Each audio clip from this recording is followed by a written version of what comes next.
Those who do business are men and women at liberty. Permit me, looking for people to employ you is a modern day slavery. You are a slave if you are under people's employment. You may not like it, but that's the truth. You know what it means to be in bondage or to be a slave? If you are under people that control when you wake up, when you sleep, the lifestyle you live, am I speaking? When you eat, when you do everything, you are a slave.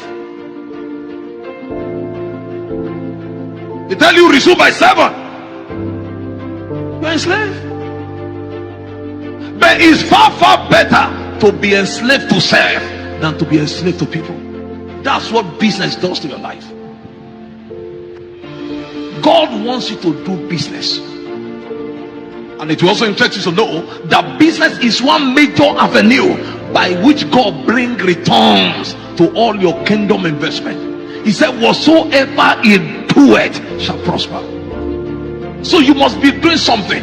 Don't tie your destiny to salary. Listen to me. There is no day salary will never ever be enough. And a day will come, whether you like it or not, they will stop paying your salary. Am I speaking? You can't be on salary for life, but you can be on return of your business for life, even after your death. Respectfully, that's Pastor Isaac Abioye. I cannot say for now if he's related to Bishop Abioye, but he's, of course, Pastor Isaac is the pastor in charge of Living Faith Church in Sapele, Delta State, Nigeria. I particularly had to go and check up where he preaches that message. And if he preaches it in Sapele, then there's a worry.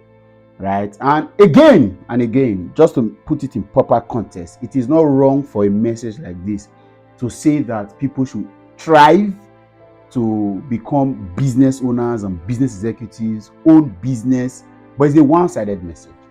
And especially for the fact that he now condemned the act of any salary as though it's a curse or a taboo or abomination or is not wise. That's wrong. Let's establish the fact that this man preaching right now is an employee to an organization. As a pastor, pastoring a branch in Winners Chapel, Sapele, he doesn't own the ministry.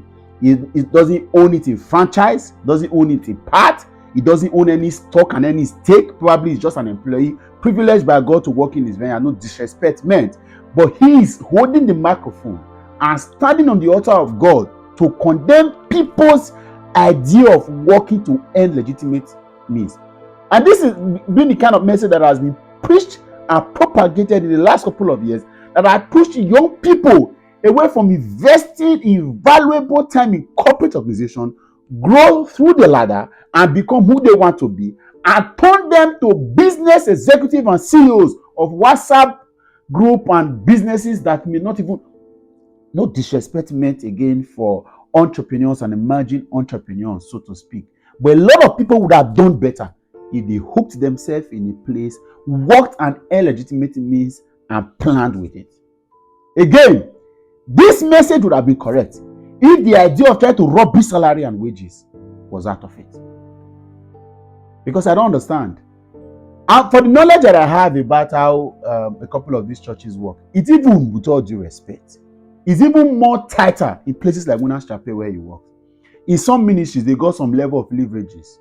They can take some money, they can earn some benefits. Some ministries share percentage with branch pastors, so to speak, and they say give account of certain other part of the money that is with you. Unlike what happens in Winners Chapel, where as a pastor, everything is returned to the headquarters church, because it's from the headquarters church that the church's ministry is managed and coordinated. So he earns salary. The irony of it all. And again, what bothers me is now we are getting to a time, because everybody wants to trend, everybody wants to make news headlines, everybody wants to appear on blogs. So everybody is now trying to make, but people are receiving these messages. And you do not know the amount of people that believes in you. You cannot imagine people that would sack their boss, resign from their job on Monday after hearing this message on Sunday. You don't balance this message at all. Okay, somebody said that we just took 1 minute clip of it and then we run with it, and they will not go and watch the full message. But he said it with his mouth that you are a slave. How? Excuse me, how? Whether I like it or not, hear me and hear me well. There are some jobs you'll be working and you are an employee. Some employees are far better than some business owners. There are some companies you will work as employee. You will be far better, 100%, 100 times better than some people that goes to start business, because there are so many misguided, exaggerated, uninformed information, for the lack of better words, that is in the public place, sometimes shared from the pulpit, shared from venerables, shared from reverends, shared from the mouth of people that you would have called elites, and they said these things callously, and you just say it.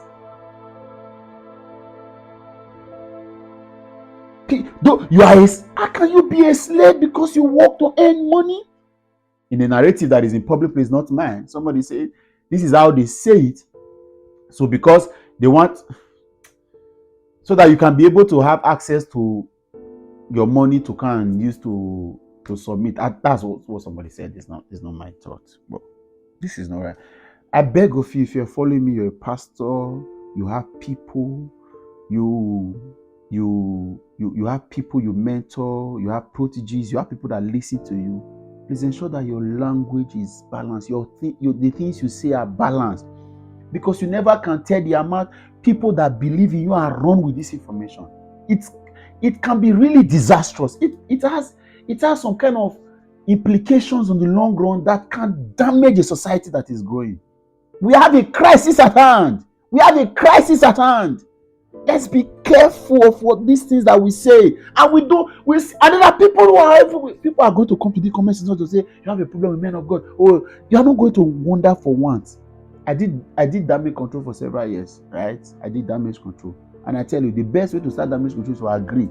Okay, yes, maybe you would not accept it like this, but or however, notwithstanding, that's how. But you people that want to do damage control, go and watch the full clip. Oh, you have problem with man of God. You will leave the issue at hand and begin to look for a broader problem to complicate the issue and create a complex situation, as though this thing he has said, should he have said it? For a man who is even an employee of an organization, any salary every month. And then you say these things, and people that do not listen, there are people that believe in you, and then everything you say, I've got authority over me, I've got people that have authority over me, and then I listen to them. I could just imagine for once in my journey to this point, any of them have shared information with me that was misguided or exaggerated or wrong, or that was a lie, that was false, that was untrue, that was with sentiment and emotions, and I ran with it. I will not be where I am now. It will take me several years. That's how we got to this place as a country. People that had no business being in politics, being in leadership, being in administration, being local government chairman, were president, and then they took this country into where we are now, the current doomed place that we are in now, right? So we are seeking a miracle to be able to get out of this piece so that we can begin to navigate through and run like every other country is running. That's how many lives are being sent into doomsdom, sent into oblivion, sent into some decay, because words that were not supposed to have been uttered were uttered and ran with it. I know it is in the church, with all due respect, I'm a Christian, and I honor and respect the faith. It is in church where we have people that come in and they suspend their brain so that they can be able to take in, because they believe so much in you. This is not disrespectful. They just suspend their thinking for a second. They believe the man of God, they believe the pastor, they feel that he has urge from the Spirit, or he has been guided by the Bible to be able to make this statement. Then you run with it. Say, how can you be a slave? See, it's okay to start from somewhere. I can tell you for free. It's okay. It's okay. It's okay. It's okay to be an employee for a while. You can even die be an employee. Nothing will happen. Peter was a CEO. He was fishing.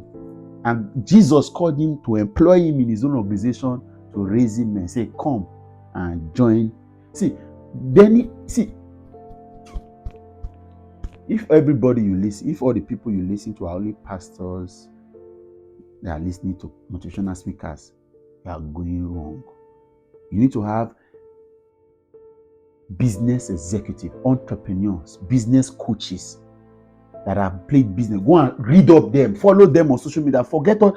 It's okay to be a Christian and be a Christian in totality, but please have a balanced diet. Eat from different places that could give you nourishing ideas. And see, you can grow a business, somebody. You can sell a business you already own and start up a new one.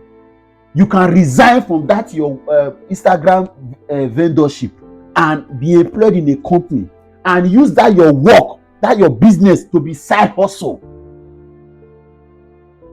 A lot of you are carrying too many bodies. You are struggling because you have been told that you should not work for people. It's a lie. My brothers and sisters, it's a lie. Go and get employed in a company. Plan with your... Have a legitimate salary and plan with it. Even if it is 50K that is coming, plan with it. Of course, I know that there are no jobs available in the country and people are thriving. I saw a video one time and a man said, when you leave Nigeria, you cannot be entrepreneur because all these enterprises, 90% of the entrepreneurs in Nigeria are entrepreneurs because there are no jobs to cater for them. I'll catch you another time. I'm out of here. Bye for now.